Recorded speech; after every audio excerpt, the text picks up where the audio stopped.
우리나라는 눈만 뜨면은 등장인물이 딱 정해져 있어요.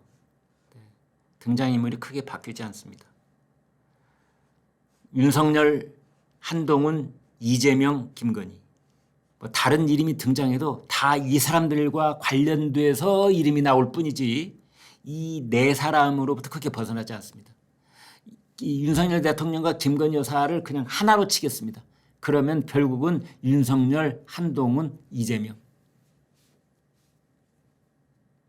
한동훈과 이재명은 어찌됐든 11월 사법 리스크에서 이재명이 거꾸러질지 안 거꾸러질지는 모르겠지만 아무튼 현재 오늘 중심으로 본다면 이재명 그 민주당 쪽의 잠룡 선두주자, 국민의힘 쪽의 잠룡 선두주자 이재명과 한동훈, 그리고 지금의 살아있는 권력의 최고 윤석열.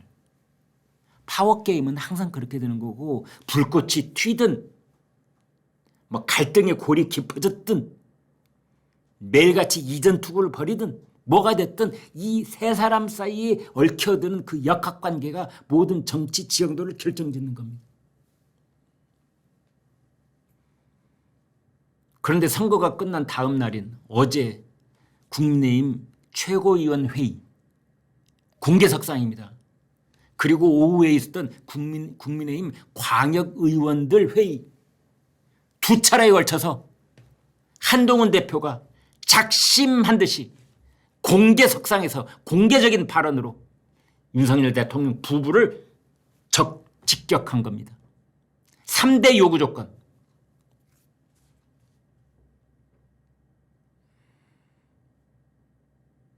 집권 여당의 대표가 대통령을 향해서 할 수 있는 최대치 발언을 한 겁니다. 첫 번째, 김건희 여사는 대외 활동을 중단해라. 그 전까지는요, 말이 굉장히 이렇게 애둘러가는 발언을 하는 시기였어요. 처음에는 대외 활동을 자제해야 된다. 도이치모터스 주가 조작과 관련해서는 검찰이 국민이 납득할 만한 결과를 내놔야 된다. 그다음에 용산 대통령실에서 뭔가 인적 쇄신이 있어야 된다. 뭐 그랬는데 어제는 한 가지 달라진 점이 있습니다. 여러분 뭐가 달라진지 아마 눈치채셨을 겁니다.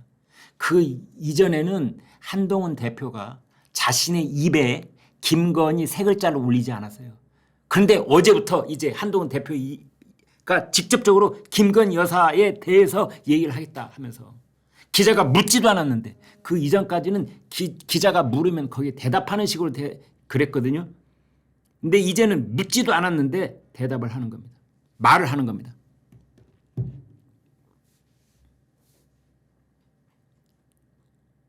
그래서 세 가지를 3대 요구 조건을 내걸은 겁니다.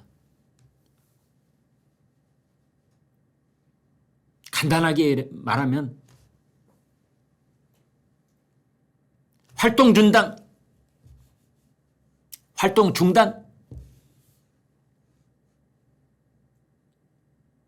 인적 쇄신, 그 다음에 여기에 대해서 의혹을 해명하기 위한 절차에 적극적으로 협조할 것, 적극 협조.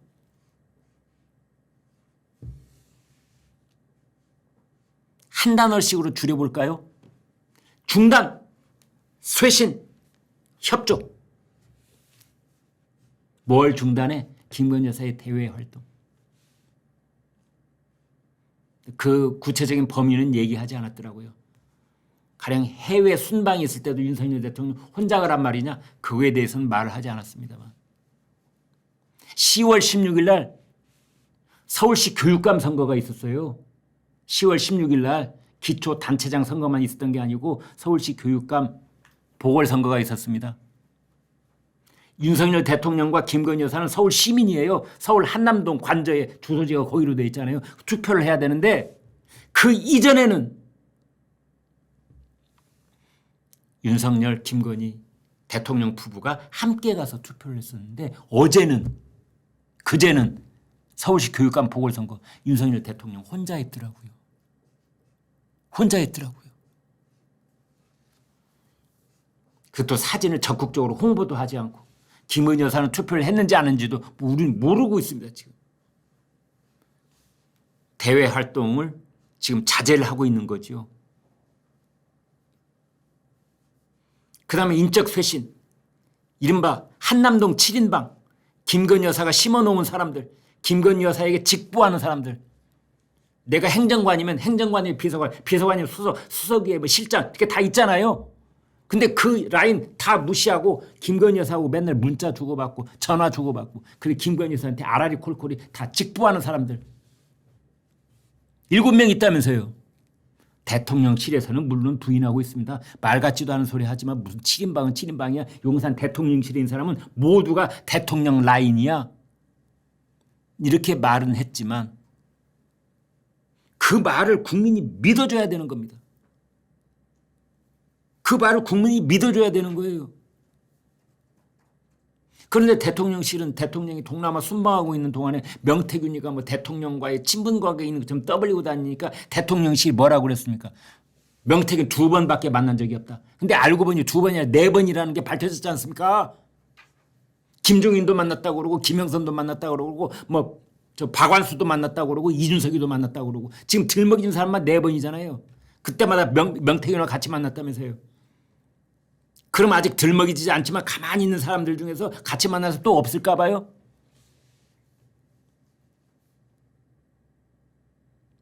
아무것도 모르면서 2번이네 뭐 1번이네 떠들었던 용산 대통령실 그 뒤에 얘기하면 누가 믿겠습니까? 용산 대통령실 참모들은 도대체 알고나 있느냐? 김건희 여사하고 명태균 사람이 얼마나 친밀한 사이인지 그 참모들이 알기나 하겠는가? 어디 방송에는 저는 윤석열 대통령 캠프에 있었는데 명태균 사람 처음 들어봅니다. 그러면 김건희 여사가 명태균하고 통화하고 뭐 매일 접촉하면서 저 대통령 캠프에 있는 사람들이 아라리 콜콜 다 보고했을까 봐? 안 하지요. 그러면서 선거 캠프에 있는 사람이 엉뚱한 얘기하면 혼내키기는 하겠지요. 내가 들은 거하고는 다른데? 이런 식으로. 어떤 조직이든 그런 게 있습니다. 그걸 우리가 비선이라고 부르는 겁니다. 기업의 오너가 가령 인사 담당자, 뭐 기획 전략 본부장한테 이런 일 저런 일 지시를 하잖아요. 지시해놓고 자기 사람만 믿고 가만히 있을 것 같습니까? 아닙니다. 다른 자기 회사 임원들한테는 공개하지 않지만 그 회사 오너 회장만 알고 있는 그 누군가에게 컨설팅을 또 하는 겁니다. 그래서 나의 임원들이 나한테 보고하는 것에 대한 신빙성을 한번 체크를 하는 겁니다. 어쩌면 윤 대통령 부부도 선거 캠프에 있는 선거대책본부장 또 거기에 중에 핵심 포스트에 있는 사람들하고 아라리 콜콜이 정보를 공유를 하지는 않지만 그 사람들이 대통령 후보한테 보고하는 내용과 윤석열 대통령 부부가 별도로 알아보는 내용이 따로 있어서 양쪽을 비교해 봤을 가능성이 있다. 크로스 체크를 해야 되니까. 그 한쪽이 명태균이었을 가능성이 있는 겁니다.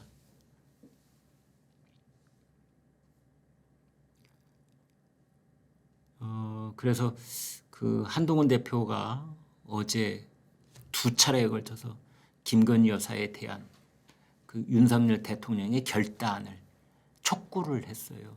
그 결단이라고 하는 것은 사실은 팔을 잘라내는 아픔이지요. 예. 가족을 제외하라는 그런 요구를 하고 있잖아요. 정책을 수정하라는 요구와 인사 문제, 가족 문제를 제안하는 것은 차원이 다릅니다, 여러분. 의사 정원 1,500명 너무 많으니까 내년부터는 그것을 한 500명 수준으로 줄이시는 게 어떻겠습니까? 라고 대통령한테 주청을 할 수는 있는데 대통령한테 대통령 부인 앞으로 밖에 못 나오게 해주세요. 대통령실에 있는 7인방 다 오늘부터 속간하세요. 이런 말. 이거는 대통령이 영린 정도가 아니라 대통령이 이런 말을 들 때는 얼굴이 불그락불그락해졌다고 저는 그렇게 생각합니다. 어따 대고 감히 한동훈 이자가 내가 오늘날의 한동훈을 이렇게 키워줬는데 검찰 까무득한 후배 시절부터 내가 그렇게 아끼고 이뻐했던 내 후배놈이 지금에 와서는 내 등에다 칼을 꽂아? 이런 생각 안 들겠어요? 윤석열 대통령 입장에서 한동훈이 왼쪽 손바닥 위에 있고 오른쪽에 부인인 김건희 여사가 있다면 이게 무게추가 어떻게 되겠습니까?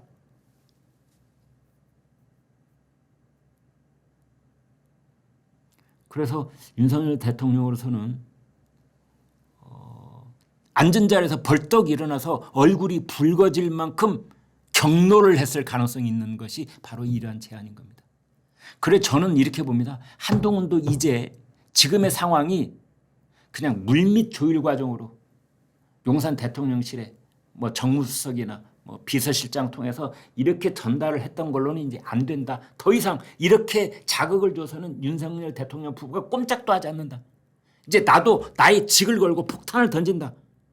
이런 절체절명의 어떤 직을 거는 결단이 있지 않았을까 그렇게 추정을 해보는 겁니다. 지금 거기까지 와 있습니다. 또 하나 묘한 풍경은 뭐냐? 묘한 풍경인데요. 한동훈 대표가 김건희 여사에 대해서 직격탄을 쏘잖아요. 그런데 야당 이재명 쪽에서도 지금 김건희 여사 특검법을 3번째로 발의했잖아요. 그러면 본인들이 원했건 원치 않았건 관계없이 이재명과 한동훈이 공동전선을 펴게 되는 겁니다. 마치 그 사람들에게 공공의 타겟, 공공의 적이 김건희 여사라도 된 듯이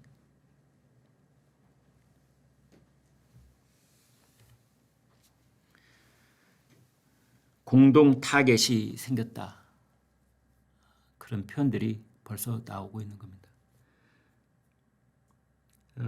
그거는 이번 재보궐선거를 통해서 한동훈은 한동훈대로 이재명은 이재명대로 자기네들이 가지고 있는 주도권, 당 장악력 이것이 현상 유지 혹은 강화됐다고 보는 겁니다. 이재명은 현상 유지, 호남을 지켜내서 이재명은 당 주도권의 현상 유지, 한동훈은 자기의 주도권이 강화됐다. 용산 대통령실에 대해서 이제 드디어 주도권을 주게 됐다. 그러면서 우연하게도 한동훈과 이재명에게 공동 타겟이 생겼는데 그게 김건희 여사다. 그러면 공동 전선이 눈에 보이지는 않지만 심정적으로 생길 수밖에 없는 거고 그걸 5월 동주로 부를 수 있을 것인가 뭐 이런 얘기도 나오는 겁니다. 그래서 아까 초장에 말씀드린 그 특검법일 때 이탈표가 얼마나 생길 것인가. 지난번에 최소 4명 생겼잖아요. 이번엔 8명 생기지 말란 법이 있겠느냐. 이제 이런 겁니다. 그래서 아무튼 오늘이 금요일, 내일 토요일, 일요일, 월요일 날 뭐 한동훈 대표를 윤석열 대통령이 만나 줄지 그 사람 이제 얼굴도 꼴도 보기 싫어. 나 절대 겸상하지 않을 테야. 그러면 뭐 그 독대 혹은 면담이라고 표현됐는데 그거 무산이 될지 저는 솔직히 잘 모르겠어요. 근데 용산 대통령실에서 이미 만나겠다고 했으니 만나기는 만날 것이라고 기대는 합니다만 근데 지금은 이제 이 테니스 공이 용산 대통령실 코트로 넘어갔다. 공이 용산 코트로 넘어갔다. 이렇게 봐야 됩니다. 대통령이 어떤 결단을 내릴 수 있을지요. 한동훈 대표를 공격하라 서울의 소리에게 그러면 김건희 여사가 좋아하실 거야 라고 했던 공격 사주를 했다는 김대남 전 행정관 그리고 공천 과정에 개입을 하고 뭐 여론조사를 조작했다는 명태균 씨 논란 여기에 그리고 다 관련이 돼 있는 김건희 여사 이 고비를 윤석열 대통령이 어떻게 넘어가야 될지 지금 모든 시선은 용산 대통령실을 향하고 있습니다. 용산 대통령실을 바라보고 있는 거예요. 오늘 아침에 호준석 국민의힘 대변인이 그런 말을 하더군요.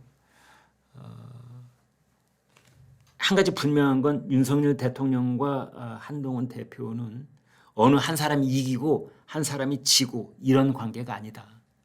이번 문제에 있어서 이번 문제를 잘 넘기면 두 사람이 다 이기는 거고 이 문제를 이 고비를 벗어나지 못하면 두 사람 다 망하는 거다.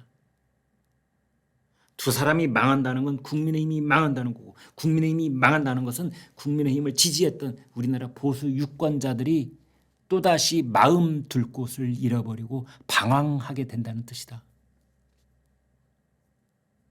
맞다고 봅니다. 그래서 윤석열 대통령과 한동훈 대표는 어떤 의미에서 아직까지는 정치적 운명 공동체이기 때문에 어느 한쪽이 크게 이기고 한쪽이 지고 이런 관계가 아니라 함께 손잡고 승리해야 되는 그런 관계다. 그런데 그것에 실패할 경우 같이 망할 수가 있는 것이다. 지난번에 왜 디커플링 얘기했잖아요. 국민의힘 지지율이라는 것은 한동훈 지지율하고 비슷하다고 봤을 때 윤 대통령 지지율과 국민의힘 지지율이 함께 바닥을 향해서 내려가는 현상 봤잖아요. 아무튼 용산 대통령실 김건희 여사 논란이 본물 터지듯 나오고 있는데 대통령실이 잘 알지도 못하면서 어설픈 대응을 하면서 논란이 꼬리에 꼬리를 물고 있고 명태균이라는 사람은 뭐 자기가 앞으로 까야 될 그 문자 주고받은 캡처본이 2,000장이 넘는다라고 하고 아무튼 그 김건희 여사 또는 윤석열 대통령이 사과를 해야 된다 말아야 된다 뭐 그 시기를 놓쳤다 이제는 사과만으로 될 문제도 아니다. 그러나 그냥 우격다짐으로 검찰이 무혐의다 뭐 4시간 동안 설명하고 뭐 불기소 처분 결정 내리고 그렇다고 해서 이게 해결될 문제가 아닌 겁니다. 그게 해결될 문제가 아니라는 것을 누구보다도 윤석열 대통령이 잘 알고 있을 겁니다. 검찰총장 출신인 윤석열 대통령이 잘 알고 있을 겁니다. 11월 초면은 윤석열 대통령 임기 5년 가운데 정확하게 2년 6개월이 지나는 시점입니다. 이제 반환점을 도는 거죠. 이 반환점이라는 걸 왜 자꾸 이 얘기를 하느냐. 대통령 임기의 반환점.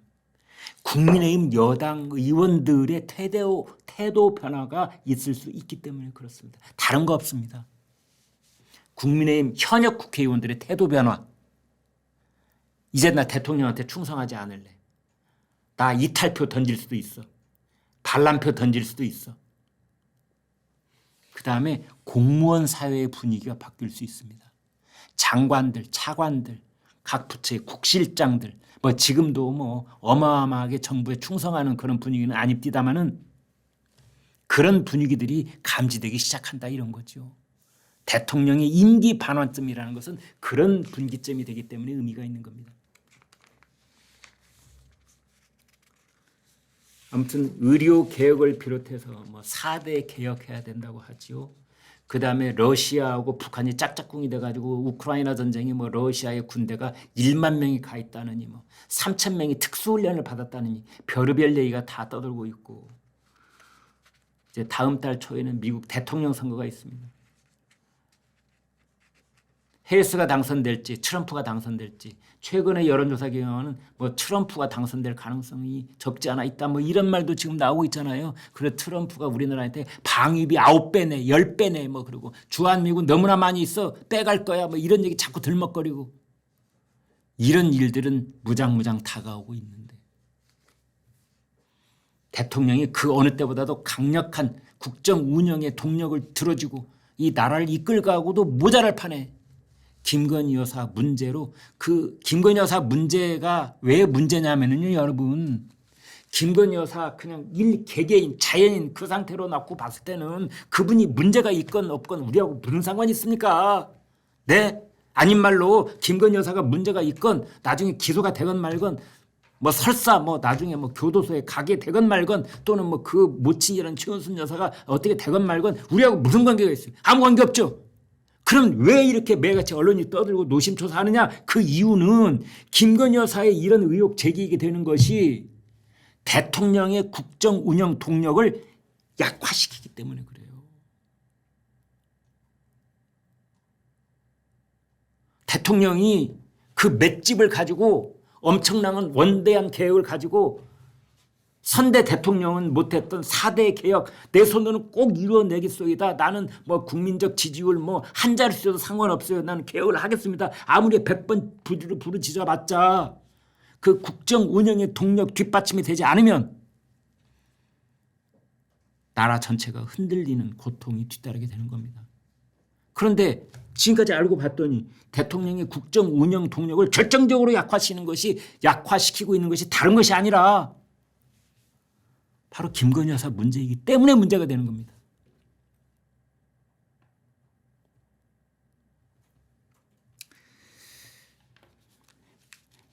아무튼 대통령이 그런 점을 10분 잘 살피셔서